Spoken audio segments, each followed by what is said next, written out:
Hello, this is Stephanie Baumler, responding to discussion for week 4 in ITL 604. I just watched the video about instructional strategies for inclusive practices, which highlighted a 6th grade classroom where she had a very diverse group of students, and she used choice boards as a way of differentiating instruction for the end of a culminating project, and gave this group of students that were very different in their abilities, their backgrounds, just very diverse, gave them a choice and how they were going to show what they learned, which I thought was truly incredible. A really great way to do things. I've heard of differentiated instruction multiple times. It's something that we've been doing for years.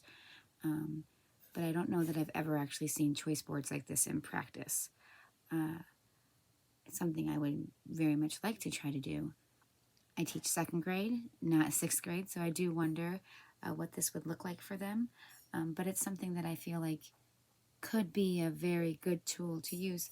I have a student in my classroom who is in English as a second language, so he's an E&L student. I have 4 504s in my classroom.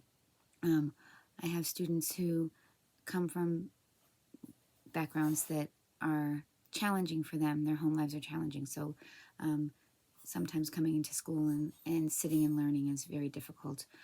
We also have COVID babies, and nobody really likes to talk about this, but my 2nd graders have not really known school in the traditional sense, and so they are behind academically and they are behind socially. So I am wondering if choice boards would be something that I can use with them, giving them a choice, a way of showing me what they learned without having to sit, and because they just don't know how. They don't know how.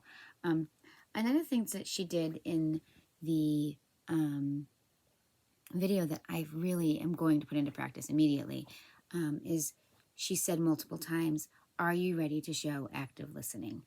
And I love that. It's kind of a way to focus their attention. I love the idea of teaching what active listening looks like. You're sitting up straight, your eyes are on me, you're nodding along. So often, again, it's so hard for them. They, especially my class, they're very young, but it's this, and it's like all of these different things. And like the teacher in this video points out, that's kind of rude, and it makes the person who's talking feel bad. And I love that. Are you ready to show active listening? And she said it multiple times, and the students did. They did a great job. I also really liked the amount of praise she used. The praise in my classroom, relationship building, is the first thing that I do, and I really, really do try to focus on pointing out the positive. I think she said in the video 4 positives to 1 negative, and I think that that's a really good ratio, because they need to know that we all make mistakes. We all do, we all do things that aren't great, but there are so many things that we do well. The quote at the beginning of the video that I really think is really important for all of us as educators to learn, to listen to know about, and to remember is, whatever it takes to accommodate different learning styles and processes. That's what a differentiated classroom looks like. It's whatever it takes. And so often we get stuck as educators, we get stuck in this rut of wanting all of the students to do exactly the same thing at the exact same time, and we don't have cookie cutter students. And I do see that the struggle that we're having right now is that we want to be able to teach 2nd grade in 2022 like we taught 2nd grade in 2018, and we can't because our students aren't the same.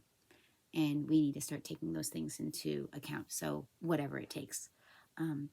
The one other thing that I loved and I think was brilliant, and I don't think I've ever seen it before, is she let somebody else be their reader.